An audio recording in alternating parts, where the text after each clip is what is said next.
Welcome to the Get Published podcast, sponsored by Brodie Consulting Group. To get more information about our coaching, publishing, executive ghostwriting, and podcast production services, go to getpublishedpodcast.com. Hello, I am Paul Brodie, and thank you for joining us for another episode of the Get Published podcast, where we help authors get published with a proven system that works. Today, we're being joined by Mark Allen, author of The Art of Competition. Mark, welcome to the show. Thank you, Paul. Great to be here. Are you ready to get started? I am. All right, let's get to it. Question number 1. What is the one piece of advice that you would give to a first-time author who is currently writing their book?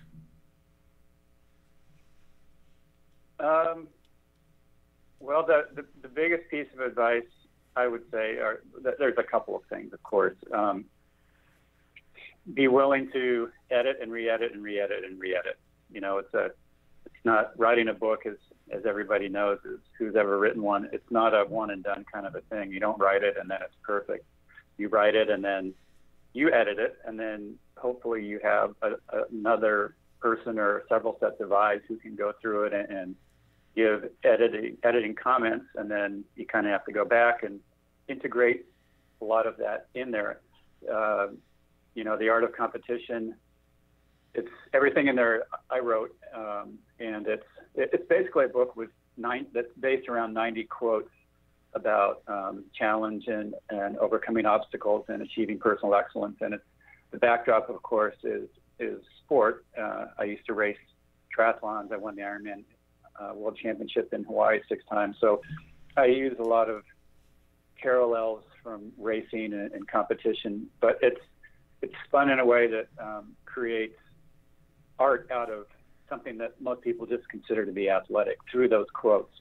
But anyway, you know, I wrote everything, put it all together, put the written chapters together that have more depth to them, and then had to edit and re-edit and re-edit, and had many people look at it and proofread it. And even after all of that was done, after it was published, of course, we found a couple little typos that weren't significant, but, you know, just like, oh, darn, you know, how could we have missed that after reading it so many times? So anyway, first is obviously have the patience to really craft it into the book in the form that you will be proud of. That for the rest of your life you're going to go, yes, I'm so glad I put in all that extra time, did those extra edits. And then, of course, you know, the other side of publishing a book is, how are you going to sell it? How are you going to market it? How are you going to get the word out to the world that you have just written something that has a lot of meaning and importance to you, and you hope other people will connect with it? And how are you going to find that audience to connect your book with? So there's a lot of things. And then, of course, there is the actual publishing decision. Are you going to do it yourself? Will you self-publish? Will you use a traditional publisher? How will you find a publisher who will look at your book and go, this is a fit for the type of titles that we like to put out? So it's not you asked me what is the one thing. I don't think there is one thing. There's many things that an author has to consider, but they're all, if you take the time to just go, you know, make your list of things that you'll need to do, just go through them, whether it takes a month or 6 months or a year. In the end, you know, having all of these pieces in place, they'll work together to enhance the success of what you've put down in written word. Well, I think you hit the nail on the head, because there are so many little tedious things about this process. There's nothing particularly difficult. I think the most frustrating part, based on my experience of working with my clients and also with my own books, is the proofreading, because you get it back, you have a professional editor, and I'm very blessed to have some amazing editors on my team. But the thing is, they're not going to catch every single mistake. No one ever does. There are so many books out there by the big 5 that there are multiple typos on. You're never going to catch every single thing. And that's one of the things when you proof it, you go through it, and then you get everything done and you get it printed, and then you notice you have 2 errors in your book. and it's so frustrating. It's a minor thing. It could be something as small as a period at the end of a chapter intro, or just something in the back. But it's just something very minor. But the nice thing is, you find it, you make an update, you get it fixed. You send it to your formatter, you get the paperback version done, you fix the Kindle version. And the wonderful thing with Amazon, within 24 hours, that issue is taken care of. Now, it doesn't help the fact you have 100 copies of that book out that you're passing out to people, but it's such a minor thing. It's very rare that those little things are going to get caught. And one of the mantras that I always teach my clients is done is better than perfect. Get it out there. We can fix it down the line. That's the whole point of second editions and third editions. I mean, the great thing is you can get them fixed and you can get them done quickly. And I think that's one of the nice things about when you're going through Amazon and able to do a lot of this digitally. Yeah, the digital is obviously so much. It can be an almost immediate fix of the typo if you see it, after the fact. Of course, printed, as you said, is you got to live with it till you do your next printing. But that's, like you said, it's just kind of how it is. I usually am very good at spotting typos in other people's work. Of course, when it comes to my own work, I can't see them. I just can't see the typos the same way. And the old adage, you can either write or you can edit, but you can't do both on the same project. And so it really is important to have a very, very good editor to help craft the content, and then also a very, very good proofreader to hopefully catch at least as many of those as you possibly can. Yeah, and I think one of the biggest challenges is the fact that it's our work, and we've already seen that work. So it's almost like muscle memory, where you're looking at, oh yeah, everything's good here, and not realizing that you have to look at it like it's the first time, and that's usually when you'll catch those things. And I do want to go a little bit off script, Mark. So you mentioned you're a 6-time Ironman champion. Yes. That's impressive. Yeah, and then Maui the races are in Maui, right? The World Championship is always on the Big Island of Hawaii, and it takes place every October. The distances, for those who aren't familiar with it, starts with a 2.4 mile swim. That's followed by a 112 mile bike ride, and then the third leg is a marathon, 26.2 miles. And the top men finish it in right about 8 hours. The final finishers have to finish under 17 hours. So basically, you start at 7 in the morning, and to be an official Ironman finisher at that race, you have to finish by midnight. I raced it 12 times. The first 6 times that I raced it, I didn't win. I could get second, third, fifth. I could be in the lead off the bike. I could be in the lead halfway through the marathon, even up to the closing miles, but I just couldn't get that last piece together. And finally, in 1989, for a number of reasons, everything came together, and then I won six titles and 6 starts. Wow! So it was a pretty amazing career racing there at the Ironman in Hawaii. And I raced all over the world, but that was the event that I was most famous for. Yeah, the reason I ask is I did see, I don't know if it was exactly an Ironman competition, but it was something very similar. It was showing Maui. And the only reason I mentioned Maui is I am incredibly biased towards that area. I've actually written 2 travel books on it. I'm planning a trip to Maui again. This will be my 5th trip coming up later this April. And it's literally my home away from home. I've got 2 homes, Arlington, Texas, and Kihei, Maui, Hawaii. And so anytime that I hear Maui, or Hawaii, you automatically trigger my attention. And the fact that you're a 6-time World Ironman champion is like, okay, we got to delve a little deeper into this.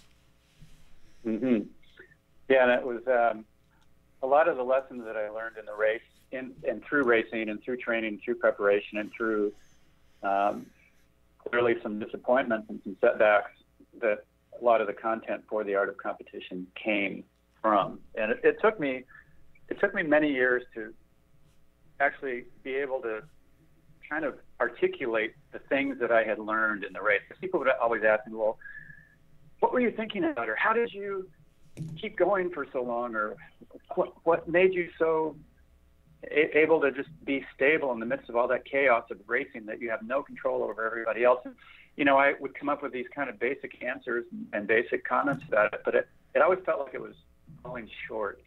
And so actually it took almost 20 years of kind of reflecting on what I had done there at the Ironman before everything started to filter down into a form that, like, okay, that sentence actually explains what I've been trying to say for many, many years, and this sentence says the same thing. And so that's kind of how those quotes were born. So, as an author, I think when you're really in that, me personally, when I'm really in that flow of writing, it's almost like there is no thought necessarily. Like it's just coming out of you. And when you're in that flow of writing,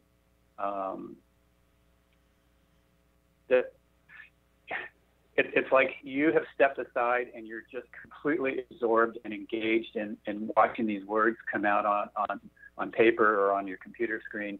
An example of it is when I wrote The Art of Competition, there's five.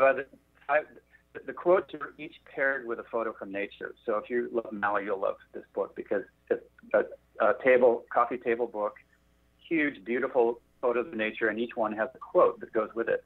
But there's also 5 chapters that I wrote about fear and getting stuck and just a number of topics that have to do with real human, how we deal with things. And so, but the final chapter I wanted to write, I was going to be called Art.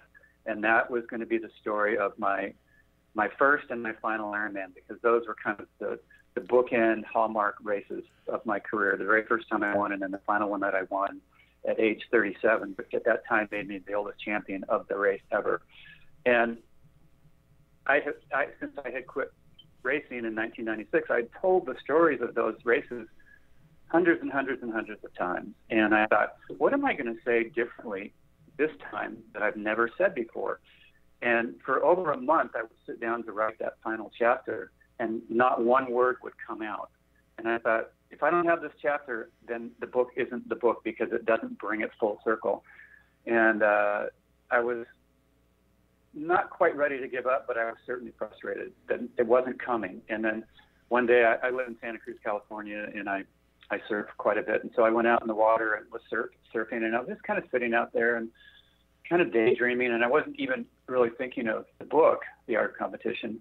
And all of a sudden it came to me like, I have it. I know what I need to put in that chapter.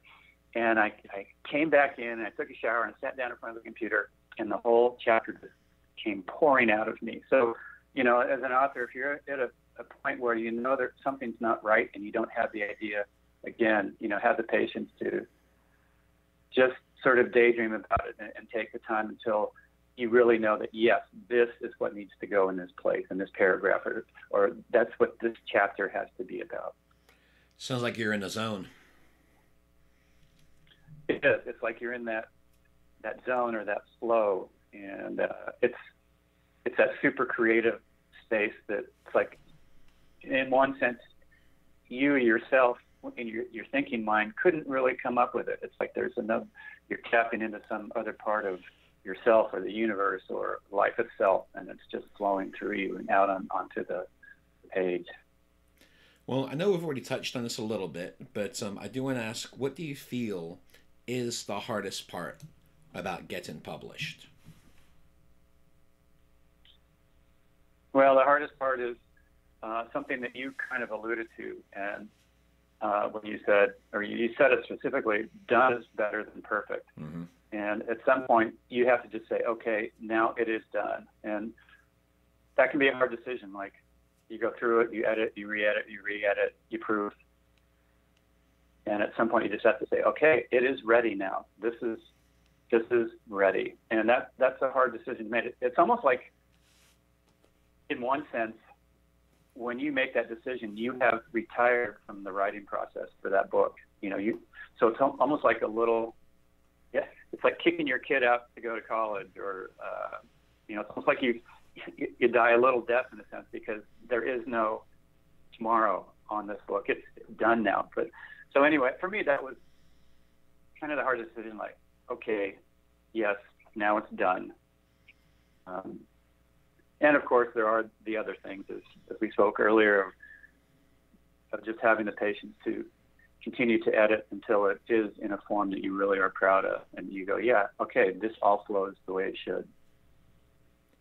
Well, let's talk about marketing. So please share a marketing strategy that you have used in your book launch that worked well. I have all of my marketing for the Art of Competition was pretty much done through social media. The old days of having a traditional publisher publish your book, and then they send that off to their marketing department, sends it off to their top 60 newspapers and magazines to do reviews. That doesn't get far anymore. Yep. So everything I did was purely with social media marketing. And since my book had a number of quotes, 90 quotes actually, I put out teases. I would post, coming in Art of Competition this is a sample of what will be in there, and I would put a kind of a juicy quote of something that's intriguing to somebody, so that hopefully that, along with, like I said, the photos, that I would post a photo with it, it was whetting people's appetite, so that when it actually came out, there was a lot of people who bought it right away because they knew it was coming. They had been given some little appetizers of what was going to be in there, and so I think that's extremely important to free market, so that when it does come out, it's not like, okay, all of a sudden now how do I market this thing? Because then it's just sitting there for however much period of time. And I also I entered it into a number of book awards as a way to just have another tool that, on top of actually, hopefully people would like the book, but then also if I was able to win some awards or an award, then that would be another marketing tool that I could use. And so, of course, it starts with your friends and your family, and then I have because I do have kind of a name in sport, I was able to kind of push things out into the sports world. So wherever your world is, or wherever you think your audience is, and that's something that you have to kind of figure out, who is my target audience? Where will these people hang out on social media?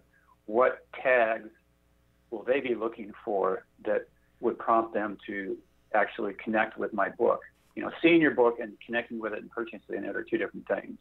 You can get a book in front of a lot of people with ads and stuff on Facebook or Instagram or Twitter or whatever, but to actually have it connect with people, you have to kind of think, who are my people?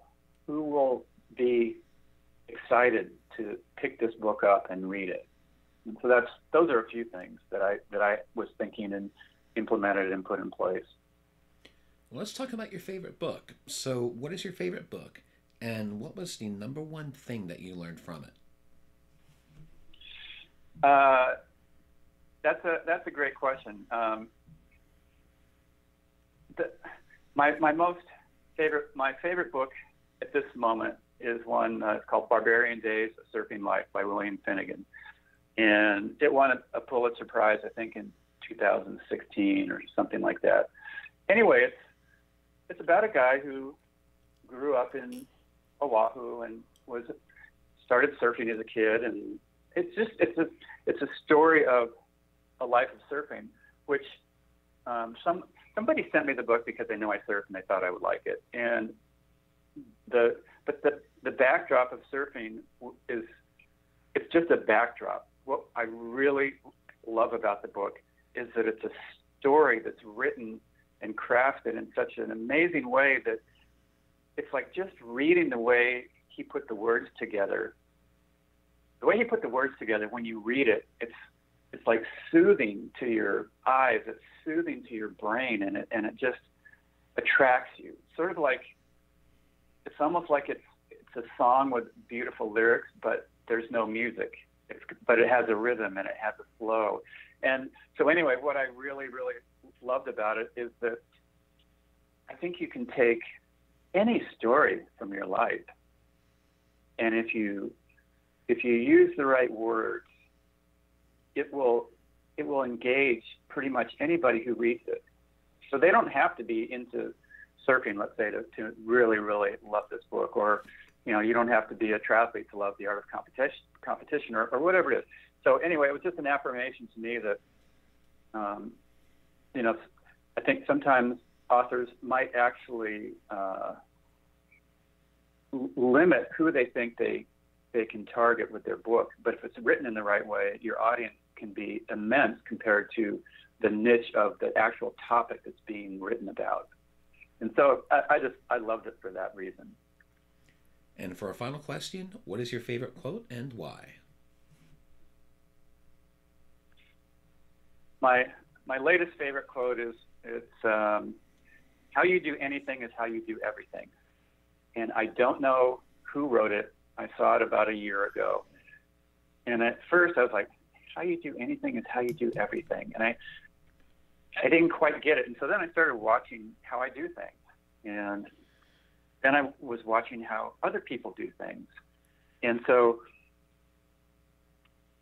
take as an example, let's say you've got a project you're working on. Do you give it a half effort, or do you give it the best effort that you can with all things in your life considered? And I saw that how people do everything from how they cook their meals to how they clean up their house to how they take care of their automobile to how they do their work to how they approach their relationships. It's almost like everything is a microcosm of how you approach life. And so it's a really interesting quote. How you do anything is how you do everything.